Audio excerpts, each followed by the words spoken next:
Olá pessoal, boa tarde, tudo bem com todos?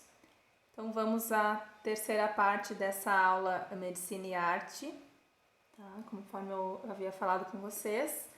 A gente vai terminar então, vamos falar um pouquinho de críticas à medicina, né? Situações mais específicas do ambiente hospitalar e vamos terminar falando um pouquinho de sofrimento, de esperança, tá bom? Então a gente tinha parado ali naquela obra do Termolen, né? Sobre aqueles autorretratos do paciente do pintor que tinha Alzheimer, né? E aí vamos sair então desse assunto da psiquiatria. E aí a gente olha essa obra do Van Gogh, a gente já vê, né, a característica, né, o estilo bem próprio dele. Tá? E aqui o que era, né? É a enfermaria do hospital em Arles. Esse foi o hospital, então, que ele ficou, quando ele ficou internado após cortar a própria orelha, né? Vocês lembram desse episódio? Ele morava lá em Arles, no sul da França, ele morava junto com o Gauguin, que era um outro pintor, e aí eles brigaram, ele acabou cortando a própria orelha e foi internado nesse hospital. Né? Depois os moradores da cidade fizeram abaixo-assinado para ele sair da cidade e aí ele foi para Saint-Rémy, né? Uma outra cidade próxima. Tá? Então ali foi onde ele ficou internado. E aí a gente vê além da obra, né, que ele pintou, também dos textos que ele escreveu sobre essa experiência no hospital. O texto, na verdade, as cartas, né, aqueles relatos que ele fazia, escreveu as cartas para o irmão dele, o Theo, né, Theo Van Gogh. Então, o que ele fala, né? Posso te assegurar que os poucos dias no hospital foram muito interessantes e que talvez alguém possa aprender como viver de um doente, né? E a gente vê mesmo esse clima ali de um certo companheirismo entre os pacientes, né? Eles estão numa enfermaria, mas eles estão juntos, estão conversando. Se a gente olha, se houvesse um chimarrão, eles talvez estariam compartilhando ali, né? Então, a experiência do Van Gogh no ambiente hospitalar. E esse daqui, né? A gente vê que é o mesmo estilo, então também é uma obra de Van Gogh, mas comparação com o outro, né? A gente pode apontar algumas coisas, né? Então esse aqui ele pintou então no corredor do asilo. Então quando ele saiu de Arles, ele foi para Saint-Rémy. Lá em Saint-Rémy, então você pode visitar esse local, né, que era um asilo, pode visitar o quarto em que ele dormia, né, conhecer lá, né? E aqui então você vê essa situação, né, de isolamento, tá? Isolamento, solidão, né? Ali tinham outras pessoas que podiam compartilhar, né, as suas vivências, aqui não, né? E a questão dos arcos é bastante interessante, então que ele parece que ele traz ali nessa questão desses arcos que a gente não consegue ver o início e o fim, né? E aí então parece que tem essa coisa de tempo mesmo, estou perdido no tempo, não sei que dia que é, né? E a gente tá sentindo um pouco isso quando a gente fica um pouco mais isolado. Vocês não, vocês estão tendo atividades constantes, então os dias vão passando, mas quando a pessoa fica muito tempo confinada em algum lugar, ela começa a ficar meio perdida, né, no tempo, tá? E esses arcos trazem isso, né? Então essa questão do anonimato também não parece que a pessoa perde um pouco a sua biografia ali, né? E aí então se alguém vai visitá-la, vai visitar um idoso no asilo, ele então conta toda a sua história, né? Rememora momentos, tá? Porque senão fica essa questão mesmo de anonimato. E esse daqui, né? Vou dar um tempinho para vocês darem uma olhada, tentarem descrever o que é, o que está desenhado aí, né? O que está pintado, é uma aquarela.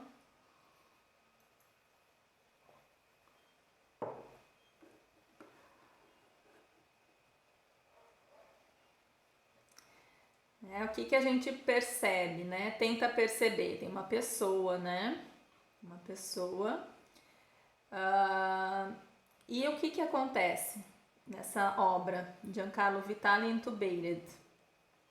Aqui ele tá, esse pintor aqui, ele quando esteve hospitalizado, ele depois fez várias pinturas relacionadas a esse período, essa experiência dele no hospital, tá? Então, o que ele quis registrar aqui, então, um paciente crítico, um paciente entubado, ali entre a vida e a morte, né? E aí ele realmente faz essa... mostra, assim, como o paciente ele está desajustado, ele está desconfortável, né? Ele parece que tem uma maca, o braço dele está caindo para fora, né? A posição da cabeça desconfortável.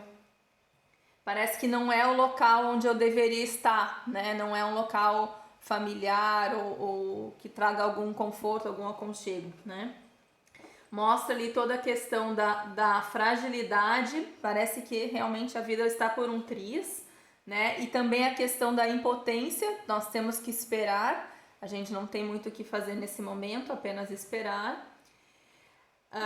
Isso que ele fez ali, né, de colocar esses lençóis dobrados e os fios, né, e as cores que ele utilizou, então esses tons pastéis, tudo muito homogêneo, para mostrar assim, a dificuldade que a gente tem de identificar que tem uma pessoa ali, o que está acontecendo, né? E aí isso nos faz pensar também quando a gente está está numa CTI, por exemplo, e lá estão os pacientes críticos, né? Aquela quantidade de fios, né? E é sempre importante lembrar assim, que é uma pessoa, né? Tem uma biografia. Então, a importância de encontrar compaixão. É claro que quando a gente está trabalhando nesses locais, nesses ambientes, né, onde a morte está muito próxima, o profissional ali acaba tendo que ter um mecanismo de defesa mesmo, né? Se envolver muito com a história dos pacientes, às vezes pode ser complicado, mas a gente lembrar, assim, né, que é uma vida, que tem uma história, que tem uma família, que tem pessoas que estão ali fora, né, sofrendo por ela. Bom, então ali foi uma questão mais de mostrar uma situação de que é preciso ter compaixão. As pessoas olharem de fora, isso a gente está acostumado também, né? A gente acaba se acostumando, tem essa necessidade, mas parece uma situação muito dramática mesmo. Você imaginar o final da vida da pessoa, né? Naqueles lençóis, aqueles fios, toda a questão de uma frieza, né, do ambiente, tá? Então a gente sempre tentar pensar, trazer para a questão da biográfica, né? Esse aqui, então, vamos entrar na questão das críticas, né, da medicina, que nem eu tinha falado. Então, Eugène Delacroix, ele era um pintor, também foi muito conhecido na França, né? Ele pintou aquele quadro famoso A Liberdade, né, da Revolução Francesa, aquela mulher nua com a bandeira da França, né? E aí, então, o que ele mostra aqui, né? A consulta, tá? Então, tem uma pessoa deitada lá, um paciente, né, na cama, os médicos estão ali conversando e a morte está sentadinha ali do lado dos médicos, né? Então, parece uma crítica aqui, no sentido de que a pessoa está morrendo, mas os médicos eles estão pensando, mais preocupados lá com o magnésio, com o TECDEL, detalhes de exames de laboratório, né? Então, às vezes, isso é importante a gente também claro, sempre se apegar à questão essencial da coisa, mas também cuidar para não se perder em detalhezinhos e não passar despercebido uma coisa importante, né? A morte está ali rondando, tá bom? Bom, esse aqui, então, o Doente Imaginário de Molière, né? Então, Molière foi um escritor de teatro bastante conhecido, também escreveu várias peças na francesa, ele era. E aí ele escreveu essa peça, O Doente Imaginário. O Molière, ele morreu de tuberculose, né? Ele, inclusive, morreu, ele teve uma crise de uma hemoptise maciça, né? E morreu durante a encenação, quando ele fazia um dos personagens aqui do Doente Imaginário. Tá? Então, o Molière, ele teve uma má experiência com médicos, né? porque então ele tinha tuberculose, ele viveu ali, né, a doente imaginário é de 1673, então obviamente não tinha cura, né, ainda, e aí então ele acabou tendo uma má experiência com os médicos e veio a falecer, né, desacreditou da medicina. Mas é interessante que as críticas que ele traz na peça, né, são críticas que a gente pode observar, né, e aí tentar evitar, né, aquilo que ele traz. Então, o que a peça fala? Né? É uma peça que conta a história de um velho hipocondríaco, que é o Argan, que acha que está doente, né? E ele não está, na verdade ele é hipocondríaco, e aí ele, por causa disso, ele acata qualquer ordem dos médicos, né? Que por sua vez se aproveitam da situação. Então, isso na verdade, essa peça é uma comédia, tá?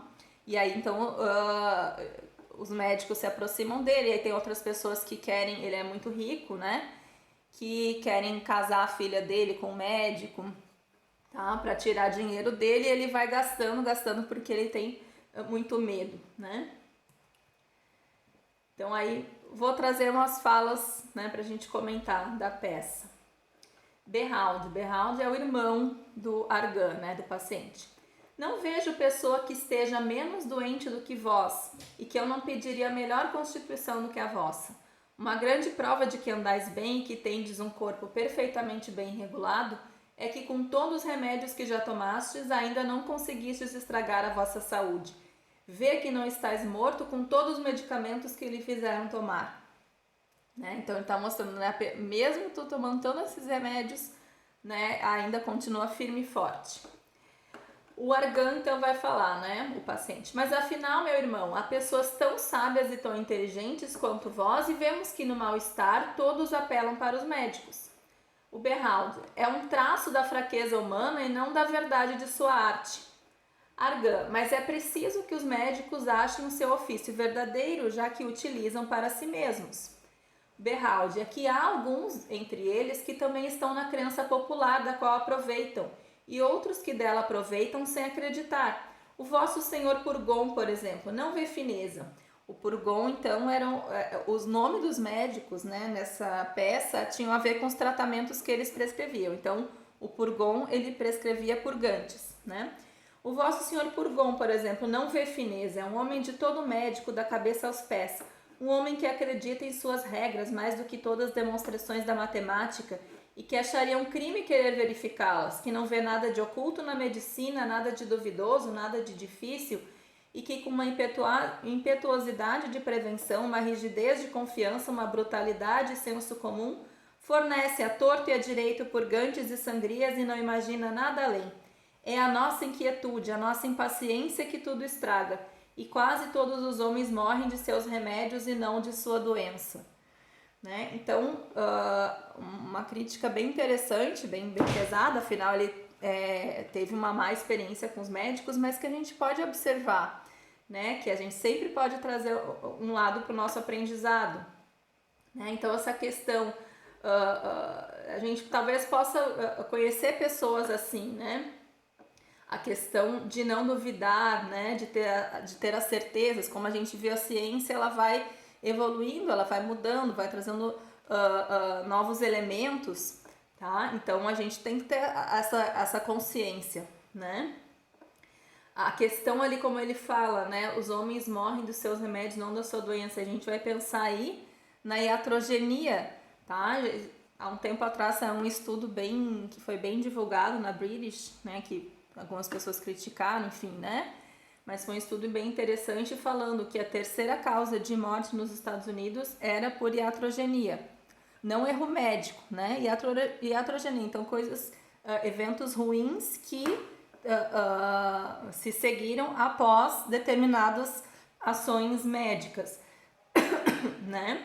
Então, a gente até vai poder observar, né, depois que passar essa questão da pandemia, tá? Dados sobre isso, assim, o fato das pessoas estarem procurando poucos serviços de saúde, né, por outros motivos, o quanto isso não poupou um pouco do excesso de intervenção, né, e de questões que acabam ocorrendo como consequências de ações nossas, E aí ele traz um pouco isso, assim, né? Parece que a pessoa hipocondríaca, pelo fato dela estar sempre procurando serviço de saúde, a gente acaba às vezes sendo mais intervencionista por uma situação que não haveria necessidade, mas a pessoa está nos demandando, né? E às vezes a pessoa acaba tendo uma complicação daquilo, né? Que não seria, talvez não fosse tão necessário, né? E aí a gente pode relembrar alguns casos assim que a gente tem observado, tá? Eu posso citar dois aqui, né? De pessoas que eu, enfim, pude observar isso, né? Tinha um senhor que ele, 80 e poucos anos, e ele tinha uma dor torácica, né, de tipo anginose, ele era cardiopata isquêmico, e aí ele foram fazer uma cirurgia para ele. Então ele tinha dor, né, e aí foi para a cirurgia de revascularização miocárdica. Ele tinha 80 e poucos anos, né, 82 anos. Aí o que aconteceu, né? Ele fez a cirurgia foi bem, tá? Só que depois disso ele não conseguiu mais sair do hospital, porque aí ele pegou uma infecção respiratória, né? E aí acabou depois desenvolvendo uma insuficiência renal, tá? Aguda, e morreu, tá? Então aí a gente se pergunta, essa intervenção, ele tinha dor, né? Mas a cirurgia representava um risco para ele, tá? Alguém poderia falar, não, mas a cirurgia foi bem feita. A cirurgia deu certo, então a parte da cardiologia está ok, né? Mas aí tem toda a questão de quanto que eu vou colocar aquela pessoa em risco, né? Então acabou sendo uma consequência, a gente vai pensar, não, é um risco que a pessoa corre fazer uma cirurgia, não é? Mas aí a gente vai pensar, aquilo precisa ou não fazer, então é muito difícil a gente saber, né, dessas questões. Quantas pessoas, né, que às vezes vão fazer alguma intervenção cirúrgica, né, que a gente se questiona se tinha necessidade ou não, acabam complicando. Então isso a gente tem que pesar. Todas as nossas ações, elas têm um risco e é muito difícil a gente pesar, né? Muita responsabilidade que a gente tem, né? E esse aqui, vou dar um tempinho para vocês tentarem descobrir qual que é a doença, né, do paciente, se é que já não está escrito aí para vocês. Então a gente vê, né, que é um cardeal da igreja, né? Ele tá tomando o seu leitinho ali, né? Tá olhando para cima, tá meio chateado, tá pensando, Deus, por que eu, né? Nessa situação. A gente vê que tem pessoas passando ali atrás, que estão levando comida, bebida, comida. E ele tá um pouco escondido ali, né? Eu acho que talvez ele não queira ser visto pelos outros. Que doença será que ele tem, né? Aí a gente vai olhar um detalhe aqui do pé dele, né? O pé dele ali, o pé direito, tá em cima da almofada, tá? Então ele tinha gota. Quando a gente vê assim, né? O pezinho em cima da almofada, uma pintura, tá? A gota era a doença das pessoas abastadas, né? Que tinham acesso a carnes, bebidas, tá? Então a gente vai ver, tem reis da Inglaterra, da França que tiveram gota, que foi feito pinturas, desenhos dele com o pezinho em cima para não encostar em nada, tá? E aqui então ele tá tendo que fazer uma dieta, né? E aí os outros estão passando lá atrás com a comida que ele não pode comer, né? A dieta. Esse aqui é apenas para citar, né, no assunto aí da medicina e arte, os pacientes com acondroplasia, pessoas com acondroplasia, né, que o Velázquez, um pintor espanhol muito conhecido, retratou, né, aqui ele retratou, por exemplo, tá, esse quadro aqui, As Meninas, é extremamente conhecido, né, no mundo todo, então retratou ali a filha do rei, né, com os anões, né, anãs, tá? Os acondroplásicos. E esse, né?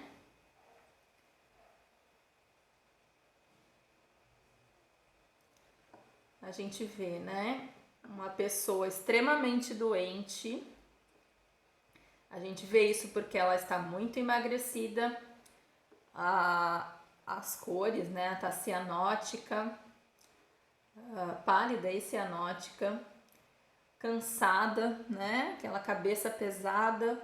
E aí a gente tem alguns sinais aqui que são o relógio e as flores, tá? Então aqui as flores e o relógio representam o fim, é um símbolo do fim, né? Da finitude, tá?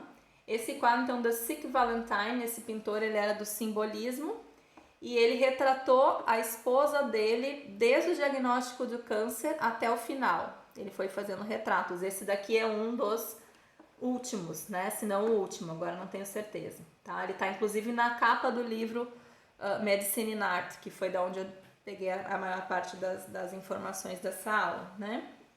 Tá lá no ambulatório. Então a gente vê isso, esse sofrimento inexplicável, o fim está próximo. Então os símbolos ali da morte, né, do tempo. Esse daqui, The Homecoming, né? Então um soldado voltando para casa, tem com uma sequela, né? Volta ali sem uma parte do membro inferior e o filho tá surpreso ali, né? Não estava esperando o retorno dele. Essa pintura, então, para a gente pensar um pouco sobre a convalescença ou a melhora, quando eu começo a melhorar de uma doença, né? E aí a gente pensa, então, como a convalescença, ela é então é uma abertura para a cura e é um momento onde as pessoas muitas vezes vão repensar a sua vida, né? Então eu estava para morrer, mas agora eu estou, a luz no fim do túnel apareceu, está se abrindo uma porta para mim, então eu vou mudar determinadas atitudes que eu queria ter mudado, né? Fazer coisas que eu não fiz, tá? Olha as coisas que eu quero deixar para trás, como é que eu vou retomar a minha vida. Então é um momento que aí entra a questão que a gente falou um pouco do sentido, né? Viktor Frankl, muitas vezes a doença pode vir a dar um sentido novo para a vida da pessoa. Claro que é uma situação de fragilidade, né? Existe todo um suspense, afinal não estou ainda 100% curado, né? Então eu hesito, será que eu vou melhorar mesmo ou não, né? Mas é interessante isso, né? Olha a frase do George Bernard Shaw, escritor de teatro, né? I enjoy convalescence, it is the part that makes the illness worthwhile. É interessante quando a gente fica doente, né? Quando a gente começa a melhorar e vê que aquilo vai passar, parece que a gente fica mais feliz do que a gente era antes, assim, né? Então é bastante interessante isso. O próximo, então, o dia de visita no hospital, né? Gosto bastante desse quadro, acho muito bonito. Aí tem a questão da visita, né? Tanto a visita como nós, como familiares de um paciente, como a nossa visita como médicos, né? O que a gente vai encontrar quando a gente chegar, né? Lá no leito do paciente. A gente vê ali que essa criança, ela ainda está doente, né? Ela está com a pele dela bastante pálida. O pintor quis mostrar isso pelos lençóis, é tudo muito branco e a pelezinha tá bem branquinha. O companheiro do lado já tá podendo abraçar o seu pai, né? Mas esse aqui não, ele tá dormindo. E aí o pai da criança chega com toda a reverência, né? Ele tira o chapéu e ele espera, tá? Ele não vai acordar, ele quer deixar a criança se recuperar. Não vou acordá-lo, não vou abraçá-lo, não vou incomodá-lo, né? Eu preciso esperar, né? E aí a gente pensa na palavra paciência e paciente. De onde é que vem essa palavra? Qual que é a etimologia? Então vem de patior, que significa sofrimento, tá? Então daí é que vem a palavra paixão, né? Paixão ou compaixão, tá? Então a paixão é o contrário da ação, né? O ativo é a pessoa que faz algo, né? A paixão é o sofrer alguma ação, tá? Então, aqui no caso, o paciente, ele sofre, né, e aceita, sofre e aceita, né? A pessoa que está acompanhando também, né, Existe essa questão de também suportar a situação, né? Suportar o sofrimento pelo outro. Não, então, estar paciente, né? Eu estou sofrendo aquela ação, tá? Então, a gente vê ali o compaixão, né? Empatia é o sofrer junto, tá?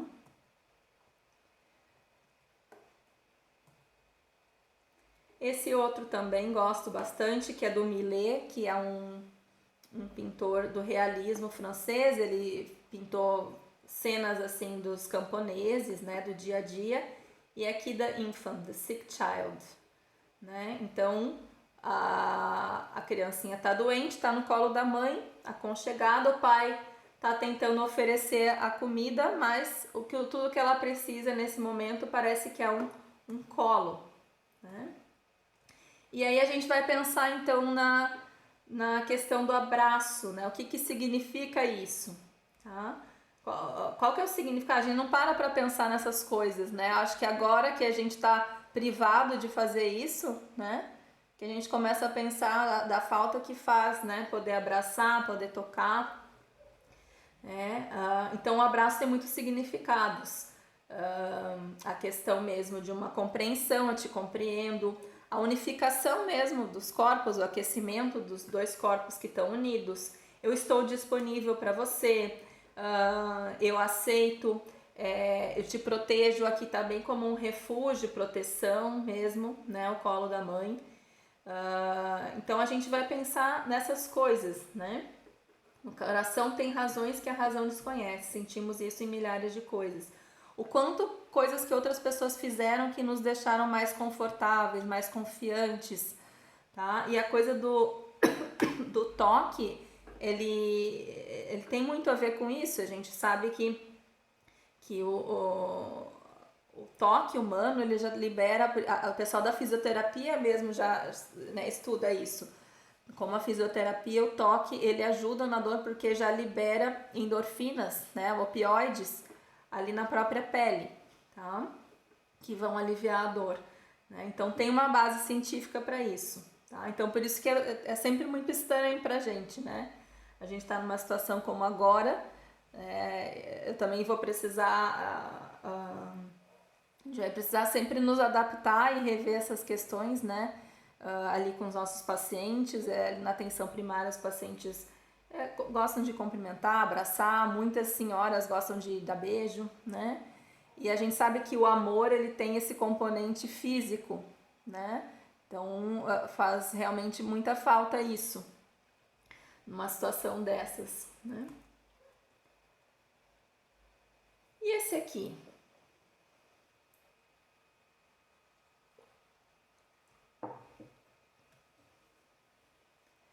Né? Isso aqui também muito interessante, essa obra, The Memorial for Unborn Children, uma obra contemporânea de um artista da Eslováquia, tá? E o que ele retratou? Então, isso daqui é um memorial para crianças não nascidas, tá? E isso aqui são crianças não nascidas, crianças que foram abortadas, tá? Então, aqui a gente vê a mãe, né? Ela tá sofrendo, né? Tá com a mão no peito ali, a outra no rosto. E a criança, né, que já parece um anjo, assim, né? Ela é pura, aquele material que ele utilizou, né, transparente, colocando a mão como consolando, né, ou perdoando. Então, bem forte, assim, né? Pra você ver como a arte, ela mexe com a gente, né? Ela faz a gente pensar. Esse aqui, então, para registrar, né, da onde vem o termo paliativo. Então, cuidados paliativos, que a gente entende hoje como um cuidado para uma pessoa terminal, que não há mais o que se possa fazer, né? Mas a palavra vem de pallium. Pallium significa manto, né? Então, aqui, por exemplo, as pessoas estão debaixo do manto protetor da Nossa Senhora, Madonna della Misericórdia, né? Então, estão embaixo protegidas. Então, pallium vem daí essa palavra, né? De manto protetor. Esse aqui, então, né? São João de Deus salvando os enfermos no incêndio do Hospital Real, né? Então, era um monge né, que construiu um hospital, né, em Granada, na Espanha.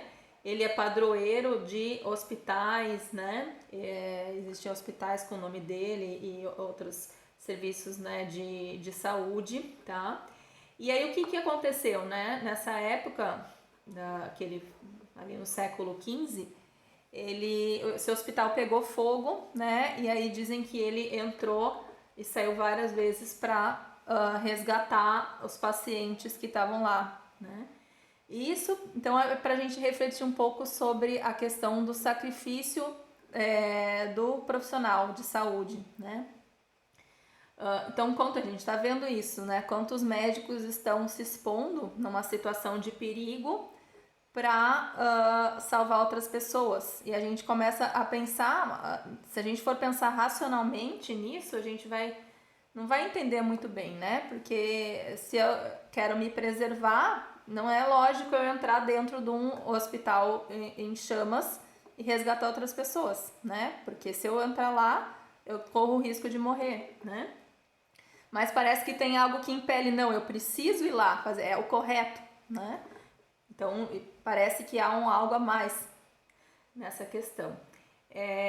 Eu, na outra semana, acho que eu mandei no WhatsApp, né, uma sugestão de filmes, que vocês têm aquela lista, né? Acho que eu já comentei isso da lista de filmes que eu enviei lá no começo, tá? E aí eu sugeri um filme, não sei se vocês chegaram a ver, ou todos já tinham visto, que é Até o Último Homem, que é um filme, então, que existe um rapaz que ele, então, tem a Segunda Guerra Mundial, né?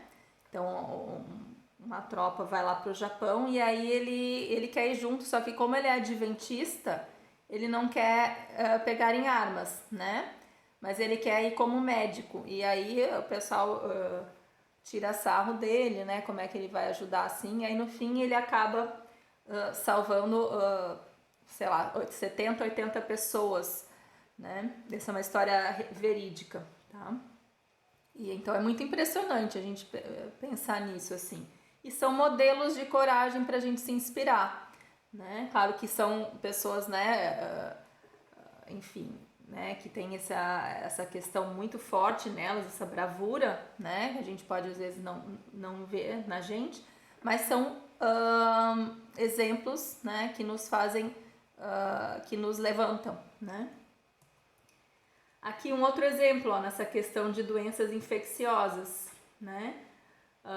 Então aqui também a pintura servindo como um registro fotográfico da equipe do Dr. James Carroll, que foi quem descobriu a febre amarela. Eles se expuseram às picadas de mosquito para comprovar que a febre amarela era transmitida por mosquito, tá? Que não se sabia na época. Várias pessoas da equipe dele morreram, né,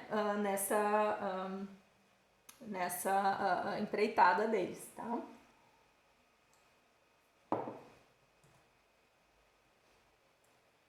Aqui apenas pra gente saber da onde vem, né? Aqui então o São Lucas, né? São Lucas era um dos evangelistas, né? E era considerado médico. E aí, então, por isso que a gente tem, né, Clínica São Lucas, tem Hospital São Lucas, enfim, porque ele é o padroeiro dos médicos, tá? O dia dele é o dia 18 de outubro, tá? Que é o dia dos médicos. Esse aqui, gosto muito também dessa obra, os discípulos Pedro e João correndo ao sepulcro amanhã da ressurreição, né? Então, a gente vê ali o ímpeto deles de darem uma boa notícia, né? Que é o que é o que mantém a nossa esperança. Vão vir notícias boas, eu tô aqui esperando e por isso eu vou seguindo em frente, né? Eu não entro em desespero. Então, o desejo de felicidade, se as pessoas têm esse desejo, né? Elas desanimam, mas daqui a pouco elas levantam, sempre pensando que vai vir uma notícia boa, né?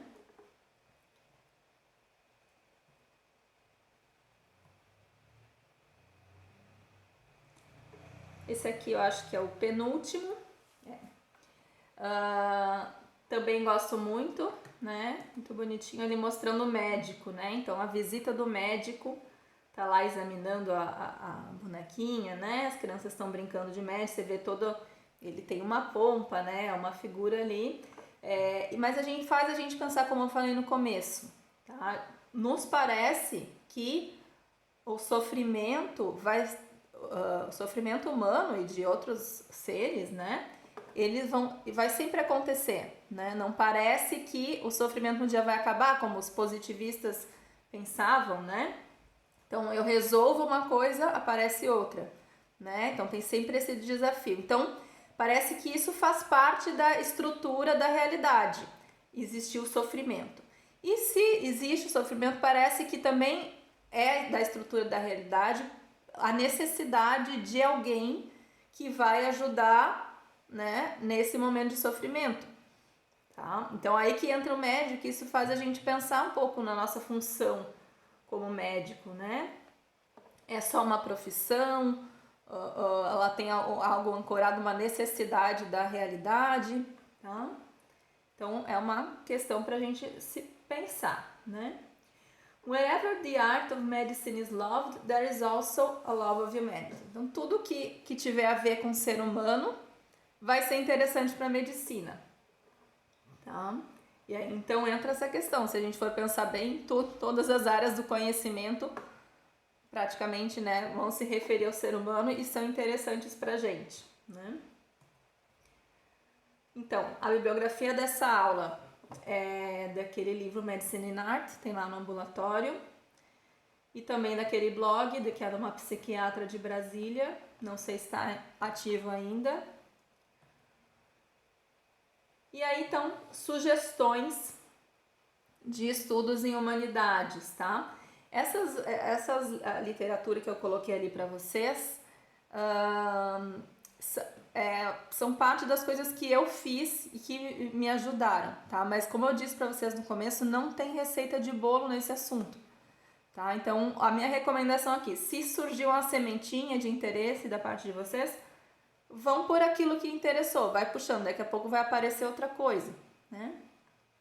Se a pessoa fica meio perdida, olha, eu gostaria de ampliar os meus conhecimentos de humanidades médicas, né? Não sei por onde começar, então aqui tem algumas dicas, tá? Eu enfocaria o quê, né? Tem toda a questão da bioética, né? Eu coloquei algumas questões ali para vocês. Tem aquele livro ali do Edmund Pellegrino, que é como a gente citou no início também, que tem lá no ambulatório, Philosophy of Medicine Reborn, que é um livro da filosofia da medicina, que é muito interessante, mas é uma leitura um pouco mais não digo pesada, mas talvez um pouco mais complicada, né, logo de cara, tá? Mas é interessante. Filosofia, então filosofia o que é, né? O que a gente vai buscar de filosofia para começar, que também é uma área bastante difícil de ser estudada, mas se a gente quer entender um pouco do nosso pensamento, nós ocidentais, como é que a gente pensa, então é filosofia grega. Mesmo assim, pode ser bem difícil de ler, tá? Então, o que eu poderia sugerir para vocês que eu tenho ali lá também no ambulatório? O Aristóteles para Todos, do Mortimer Adler, que é bem o beabá, né? Bem básico, assim, tá? De forma, matéria, tá? Aquela questão das causas, né? A causa material, a causa final, tá? Então, né? Isso é bem didático. O Aristóteles em Nova Perspectiva também, do Olavo de Carvalho, tem lá no ambulatório, que é um livro bem pequenininho, integrando a obra, os discursos de Aristóteles, tá? Então, o discurso poético, o retórico, o dialético e o lógico, tá? Como é que faz essa articulação? Do Aristóteles e Platão, que seria mais acessível mesmo, seria a Ética para Nicômaco e a República de Platão, tá? Também, então, além de filosofia, a questão toda da literatura, como a gente já falou um pouquinho, naquele texto que eu mandei por escrito, é a leitura dos clássicos, tá? Algumas sugestões ali para vocês também, para começar. Poesia difícil de ler, né? Mas, de novo, os poetas, eles abrem outras percepções pra gente da vida, enfim, tá? Que vale a pena. Alguma coisa de psicologia também coloquei ali, de antropologia, De teologia também, para quem se interessar pelo assunto, os pacientes gostam, embora às vezes as pessoas não tenham. Eu sou católica, né? Então me interessa bastante o assunto, tá? Tem pessoas que não têm interesse, mas também para eu entender como é que as pessoas pensam, como é que o Ocidente, onde eu estou, pensa, também é interessante fazer a leitura, né? Entender alguma coisa de religião cristã, tá? E aí tem outros também na internet, tem o site do Pablo González Blasco, que é ele esteve na Unisul, né, participou da Medicina e Cinema, tá, que foi bem interessante. Ali no blog dele ele comenta filmes, livros, e esse outro blog também é Arte Médica, tá? Acho que é isso, né? Tinha essa apresentação, tinha algumas músicas, tinha uma trilha sonora, mas, né, acabou que é difícil nesse PowerPoint lá da Unisul também, não sei onde você se abre a trilha. Ali algumas pinturas minhas, tá? Gosto de pintar. Então ali, né, pintei o Asclepio, o Deus da Medicina, a Santa Ceia, Sagrado Coração e os meus filhos, né? Copiei uma fotinho deles aqui e pintei. Gosto também. Então estimulo que vocês também tenham momentos para outras atividades que vocês gostem, né? Acho que faz parte vocês também engrandecerem outras coisas, porque tudo isso no fim tem a ver com pessoas e acaba sendo útil para a medicina, tá? Então, gente, bom fim de semana para vocês. Tchau, tchau.